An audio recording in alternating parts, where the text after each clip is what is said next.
guest of today's auspicious occasion is one of India's topmost investigative journalists, a well-acclaimed documentary filmmaker, writer, publisher, speaker, anchor, interviewer, teacher, analyst, commentator, producer, director, and consultant. His professional career started in June 1977 as a print journalist. His work experiences spanning more than 4 decades, cutting across different mass media, the written word, spoken word, and the audiovisual medium, printed publications and websites, radio and podcast, television, and documentary cinema.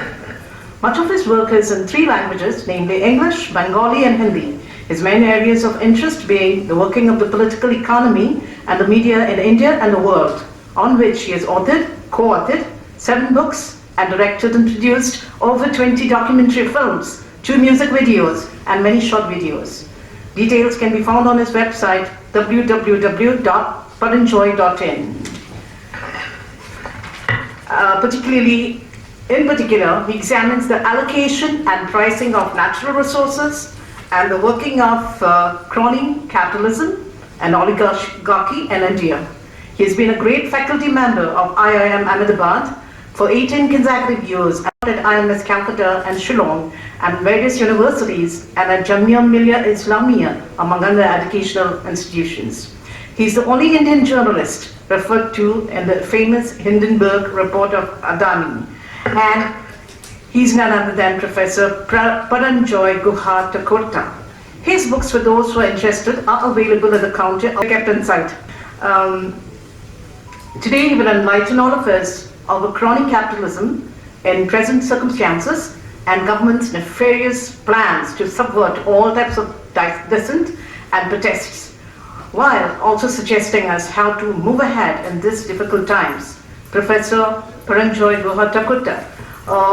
Before he gives us a talk, he would like to show us a video clip of the work he's doing. So please pay attention. If you can just dim the highlights.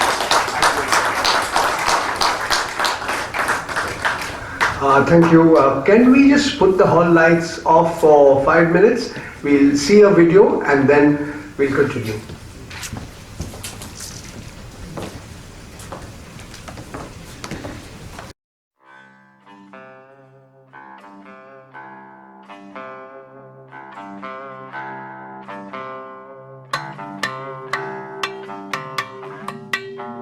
कैसा घबराया साहिब बात बात पे डरता है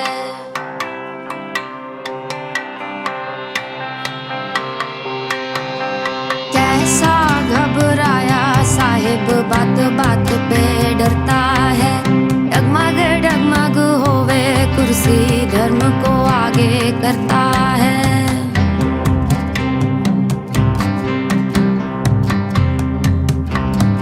पटर पटर बोले हैं ये तो 100 में 90 झूठ पटर पटर बोले हैं ये तो 100 में 90 झूठ राम नाम का लगा मुखौटा सबको लेगा लूट राम नाम का लगा मुखौटा सबको लेगा लूट सपने से निकले ना जनता सारे जतन ये करता है कैसा घबराया साहिब बात बात पे डरता है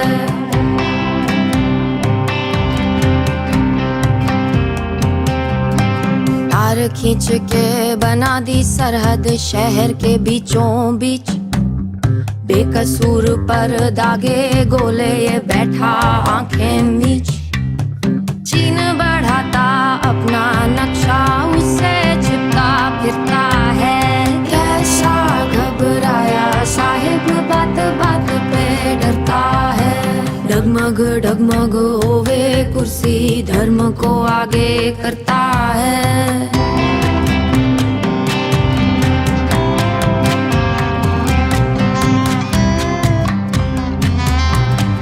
इसको तोड़ा उसको जोड़ा जोड़ तोड़ का राज करे बांट बांट कर जाति धर्म में सबके ऊपर राज करे।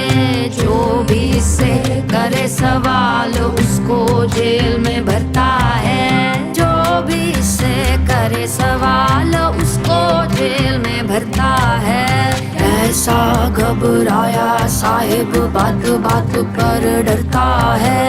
कैसा घबराया साहिब बात बात पर डरता है।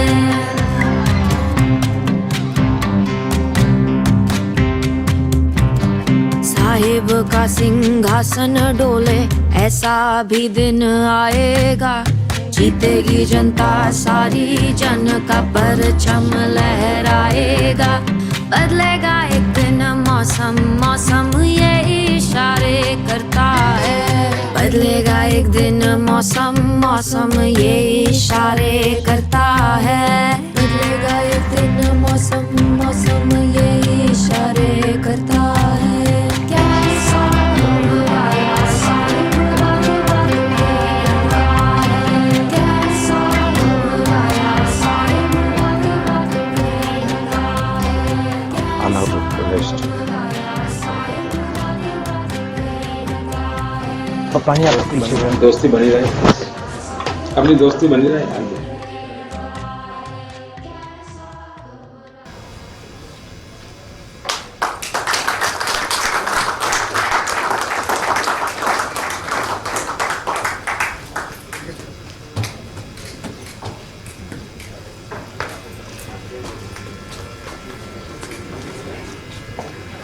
Good evening, ladies and gentlemen. It's my honor and my privilege to have traveled more than 2,000 kilometers to come from the most polluted part of the planet, also known as the National Capital Region of Delhi. Yes, I'm breathing fresh air here, at least for the next few days, before I go back to hell on earth. As a childhood asthmatic, I know how I feel. But you know, the capital city of India, it's not just the suspended particulate matter, it's not just the air quality index. The minds of people in this capital have got polluted like never before. So it's wonderful to hear, to breathe the fresh air, to hear what the two lawyers before me have spoken, Norma Alvarez, Agnello Furtado, and I'm especially grateful to Sudeep Dalvi, to Edmundo Miranda, for having thought of me to come here, to bring me here on this special occasion of the 10th Martyrdom of Father Bismarque. People here know much more about him. He paid the ultimate price anyone can pay for his beliefs, for his values. He fought for you, he fought for your children and their children, and we cannot ever let his death and his martyrdom go in vain. I've been asked to speak on crony capitalism, oligarchy, what freedom of expression mean, and what does an activist have to do in today's day and age in India. These are huge subjects. And I will try and speak fast, but summarize some of the main points. Fully aware that every single word I'm speaking is going to be immortalized on YouTube, and therefore if I say anything that is construed to be defamatory or libelous against our Supreme Leader, then, well, I have to bear the consequences, and however good a lawyer I may have or do not have, I have to be careful about what I speak. What was mentioned earlier by Eva Fernandez, she mentioned in passing, I just happen to be the only citizen of India against whom lawyers representing Mr. Gautam Adani have filed 7 cases of defamation that are currently pending in different courts of law, 5 in Gujarat, 1 in Rajasthan, and recently 1 in Delhi. So he has conferred on me this privilege, and earlier I had received several legal notices from the Ambanis, the late Subrata Roy. So I've learned to take these in my stride simply because if we believe that what we have written and what we are speaking is the truth, then we have to stand for it. We have to stand up for it. Yeah, there will be enough people who have the money, who have the resources, who have the power of the judiciary and the courts to support them. But yes, we have to carry on and we have to work. These words came up in the course of the talk that others gave. And let me try and summarize some of the main points in the context of crony capitalism. What is capitalism and what is socialism? I mean, let's go down to the very, very basics. At one level, capitalism has survived as an economic mode of production for decades, obviously because there were some reasons that it survived. Do we believe that socialism is superior to capitalism? Today we are seeing an upsurge of the right wing in different parts of the world, notably in the United States of America, where we have Donald J. Trump as the President of the United States of America. We have the richest man in the world who was at one point of time given a government position by Mr. Donald Trump, Elon Musk. And if you go and listen to their statements, in a sense, they are moving in a direction where it's an extreme form of capitalism. It's almost a return to the writer Ayn Rand. Atlas Shrugged, the fountainhead. Her family came from Russia, the erstwhile Soviet Union had been born by then. And there was a particular book that she wrote, which is called The Virtue of Selfishness. She really believed in that. I don't. She actually believes that every human being is selfish. And therefore, if the economic and political system does not cater to that person's selfishness, then humanity and human society cannot move forward. Now, I completely disagree with that notion. I'm sure Elon Musk believes in it. Trump is not just the President of the United States, he's one of the big, very successful business persons, a real estate baron. Why do I say this? Not just that the city I was born, Kolkata, is where Mother Teresa spent much of her life, catering to the poorest of the poor. No, I believe there is something flawed, or if we believe in the virtue of selfishness, then I believe human society cannot move forward. And therefore, I believe that we have to look at alternatives. Because I believe that the problems today of climate change, of natural resources being looted by a few, resources that belong to the people, resources that belong to future generations, how are they being appropriated with the help of governments to benefit a few? I believe that is the worst form of capitalism that we are seeing. That is one kind of crony capitalism. What is the word crony? Crony is your friend, crony is your relative. In a sense, crony capitalism is not capitalism. Because it is capitalism meant for your friend, your relatives, where the government, the bureaucracy shapes the rules and the regulations to benefit the capitalist. This is not what economists like Schumacher, economists like Schumpeter said, capitalism is creative destruction. It is a step forward from feudalism. Of course it is a step forward from feudalism.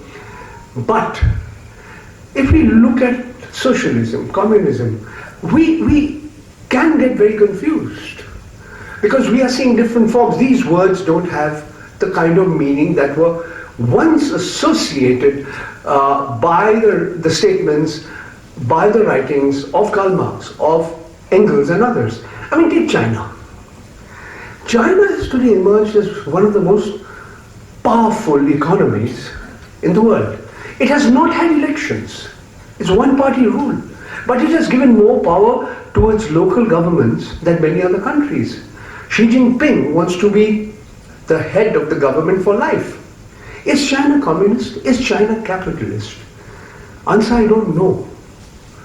Under Putin, Russia What is it? Is he gone back to the greatness of the Tsars after the disintegration of the Soviet Union in the early 90s, after the fall of the Berlin Wall in 1989? You know, I have more questions than answers to these questions. Look what happened when there was the Great Recession of 2008. You know, it's like 15 years, more than 2008, yeah, it's more than 15 years ago. America, the economy of America collapsed after the loan bubble when it burst. Almost going back to the Great Depression between the two world wars. What happened? I mean, today, I think it was Ms. Norma who talked about that nothing is, you cannot, nothing, no river, no forest, no land that is, you cannot fight for, so that you can rejuvenate it and improve it. There was this notion of too big to fail, that these are too big, that therefore they cannot fail. Adani is India, Ambani is India, therefore they cannot fail, because if they fail, India fails. But what happened in America? AIG, America, the insurance group, it failed. What happened to Ford? Ford Motors failed. I mean, Ford epitomized free enterprise capitalism. But at one point of time, the government of the United States of America, the taxpayer of the United States of America, had more than 50% of the shares of Ford Motors. So was it a private company anymore? Was it a public company? So when we look at these notions of right and left, capitalism and socialism, we are constantly evolving. And let me give you a few more examples to illustrate this point.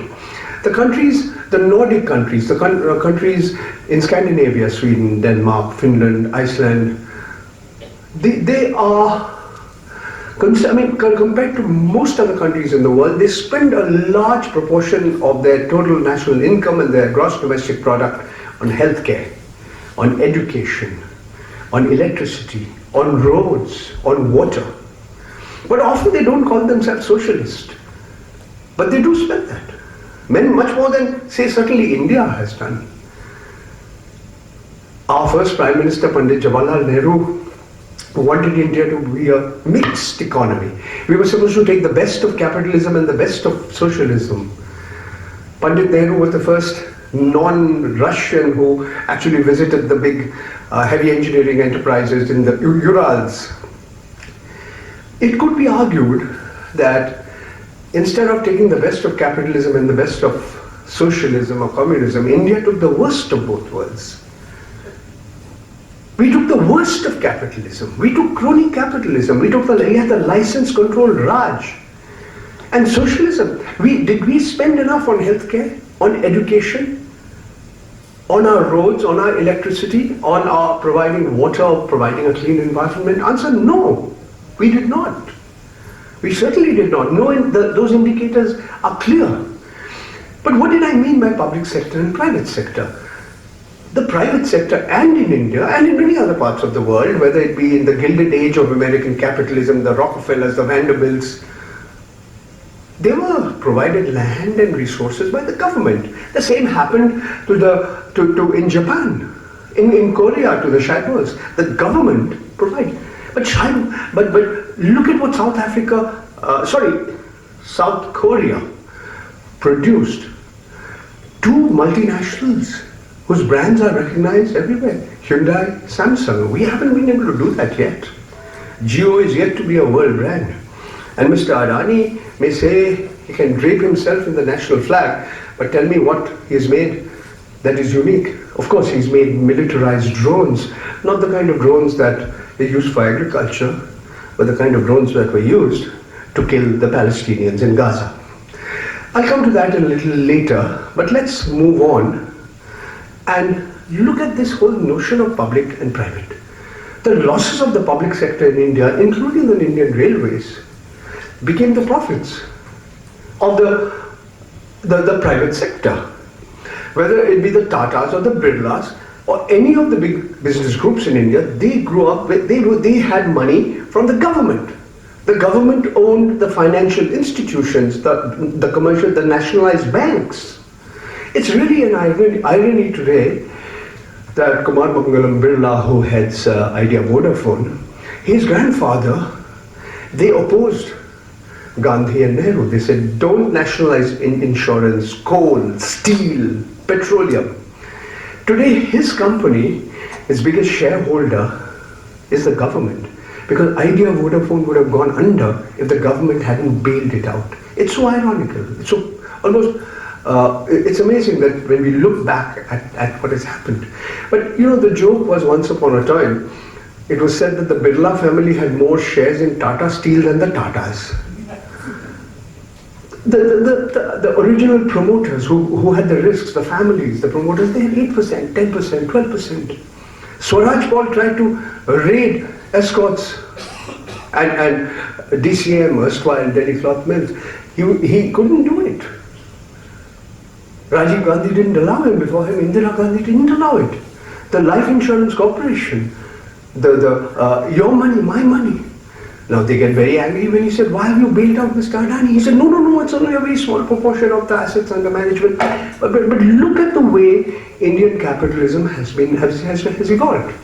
What was really, just as there was little that was private about our private sector, what was public about our public sector? It was run as if it was the fiefdoms, the kingdoms of politicians in power and their bureaucrats. So the point I'm trying to make is, how did we come to this age of oligarchy and crony capitalism?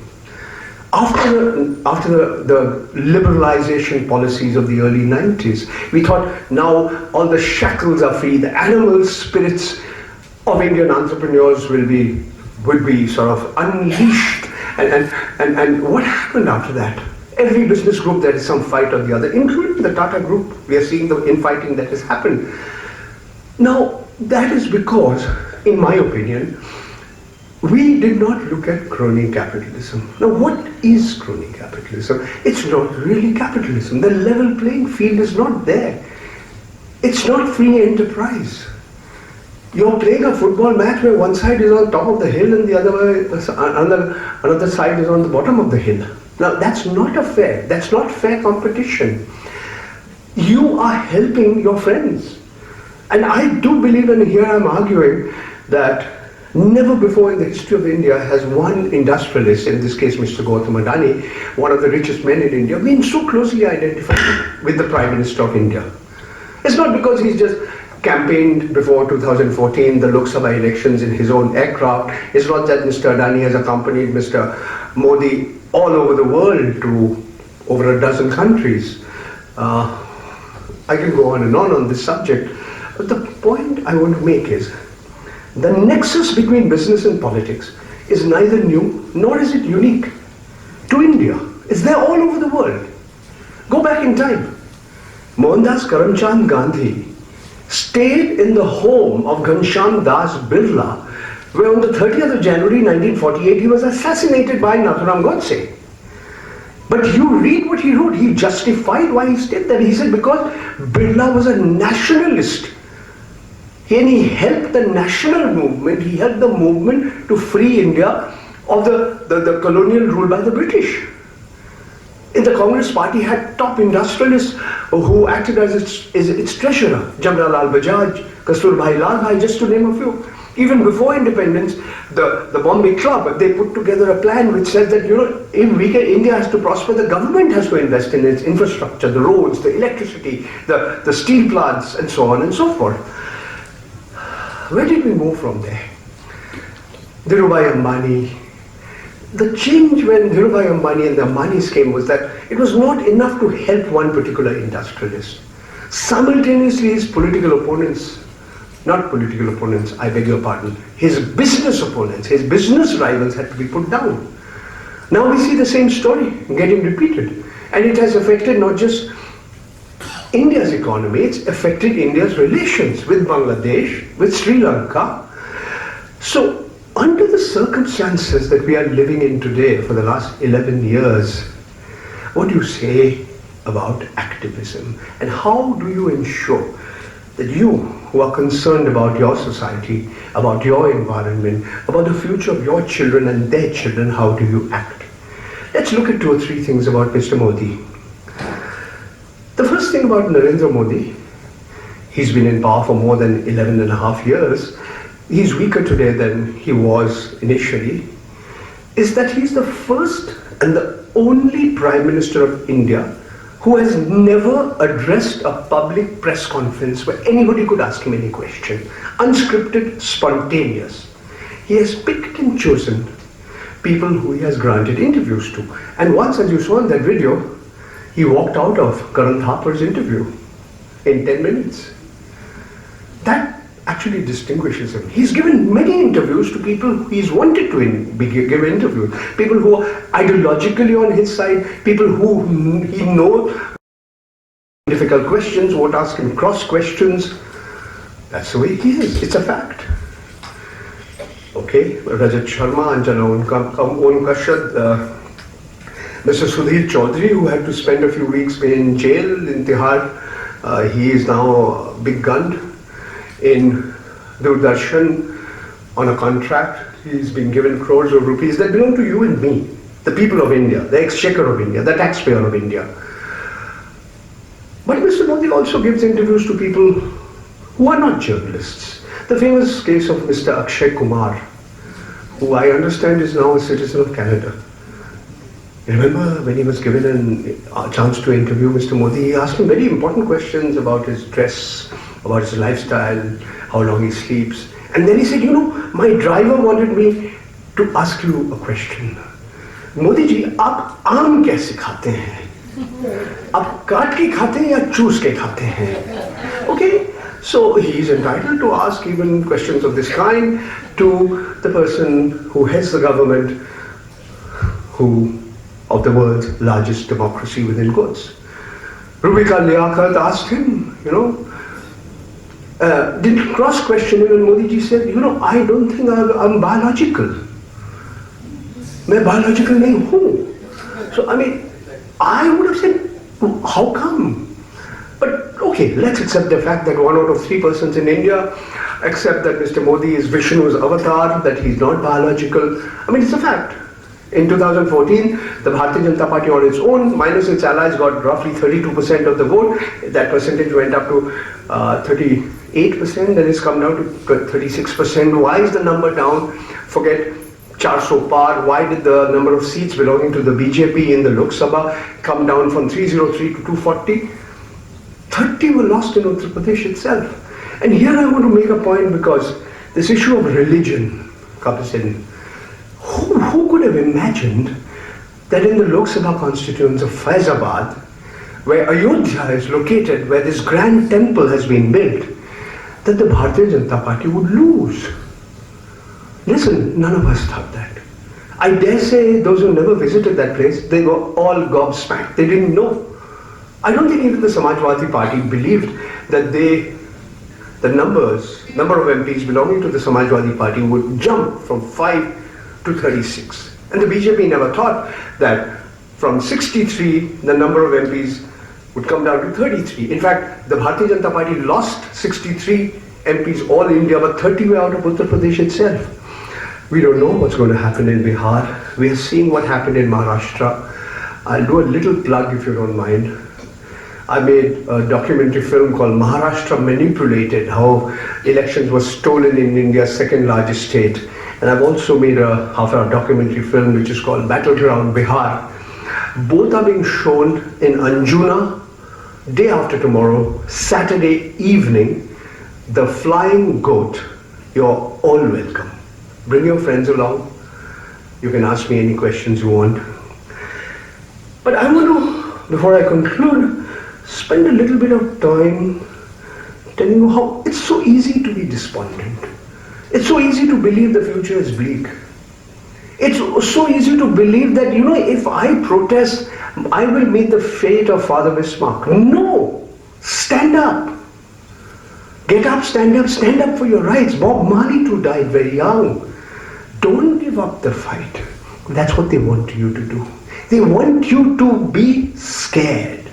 They want you to be afraid. A bully is always a coward. Remember that.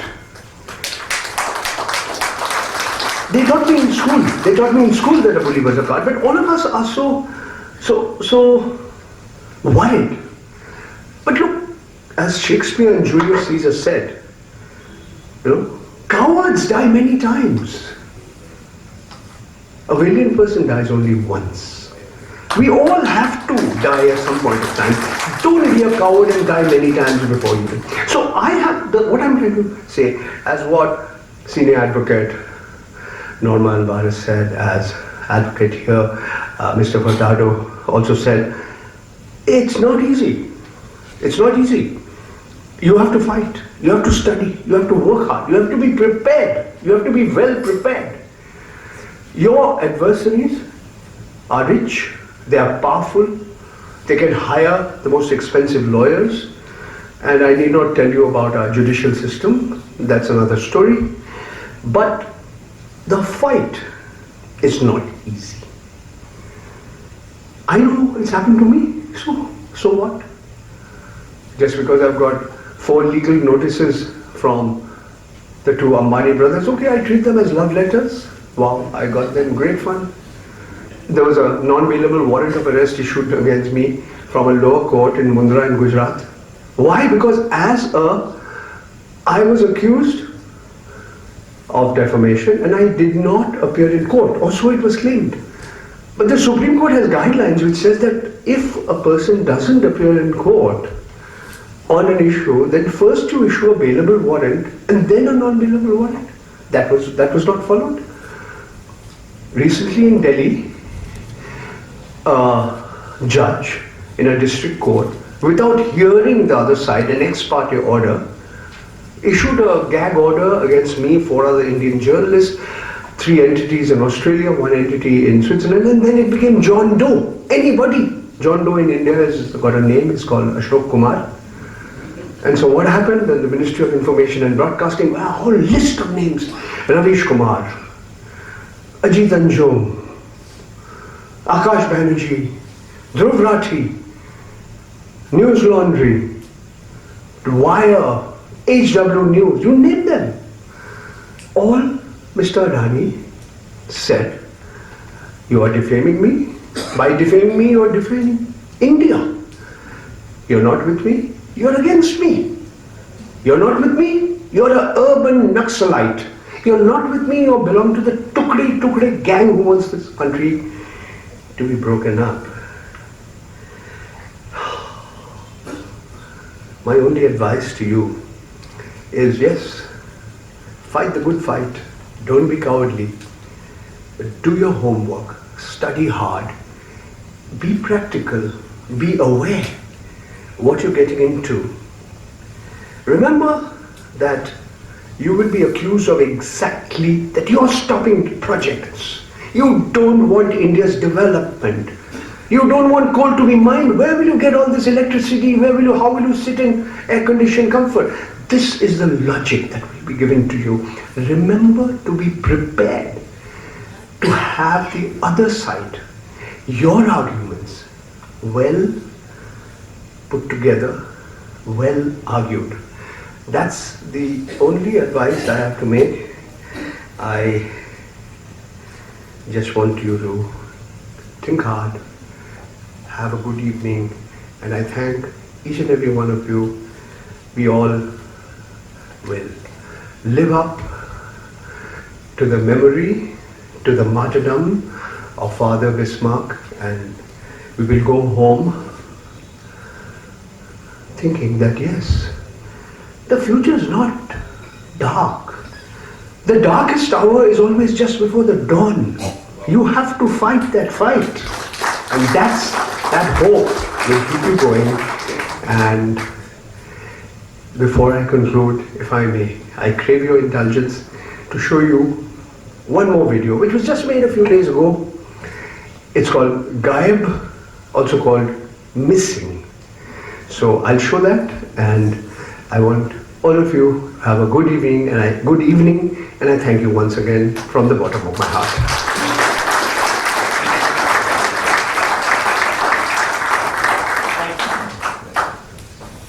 Your 4 minutes.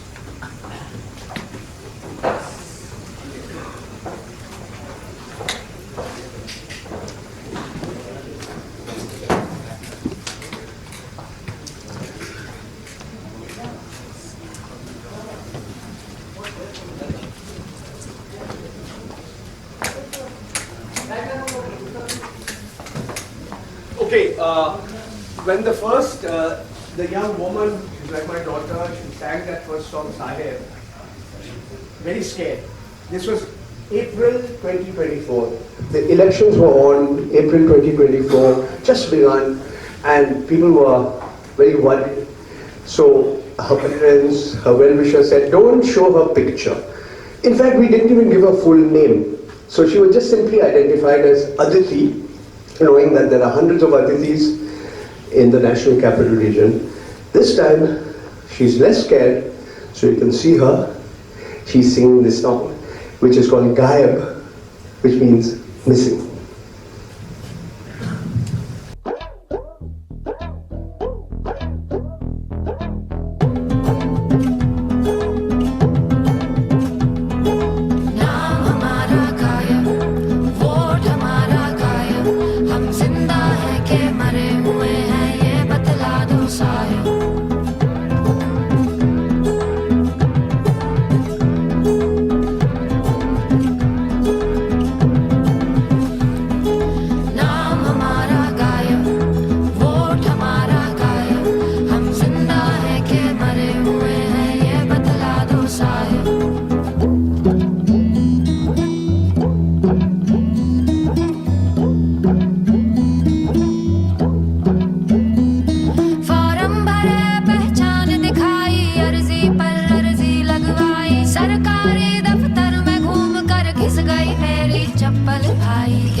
Bihar में special intensive revision यानी SIR सर्वे को लेकर एक बड़ा update सामने आया है, जिसमें पता चला कि 52 लाख से ज्यादा नामों को वोटर लिस्ट से हटाया गया। मेरा काम मिट गया, मेरा नाम कट गया, मेरा काम मिट गया।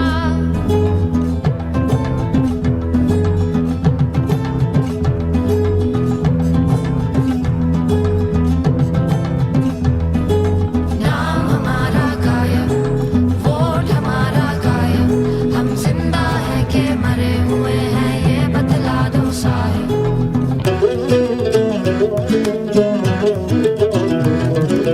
हाय ये इलेक्शन कैसा सिलेक्शन, एक ही घर में 400 वोट।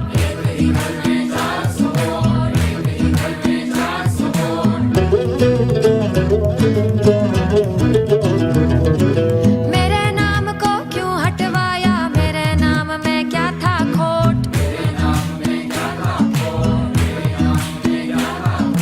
मेरे नाम में धर्म को देखा, मेरे नाम में जात को देखा।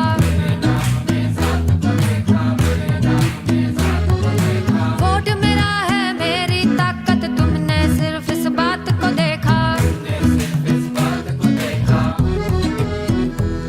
मेरा नाम कट गया, मेरा काम मिट गया, मेरा नाम कट गया, मेरा काम मिट गया।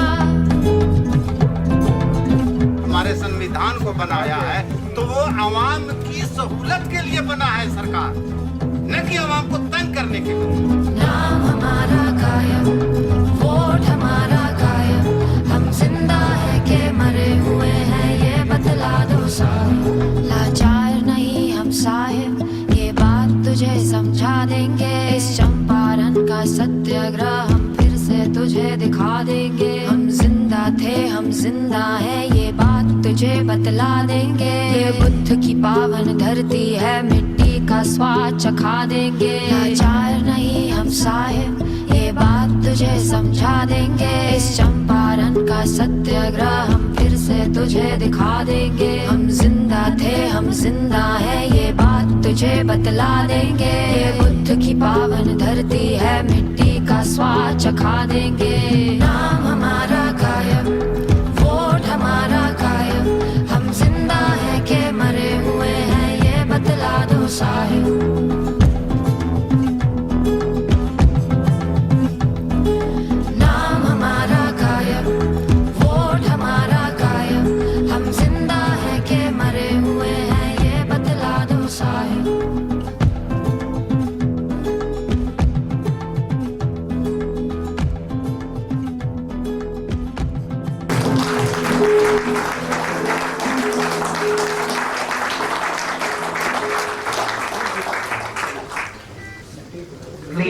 gentlemen, we've just heard the courageous lion who rode and gave us all courage. The work which he has created is not easy.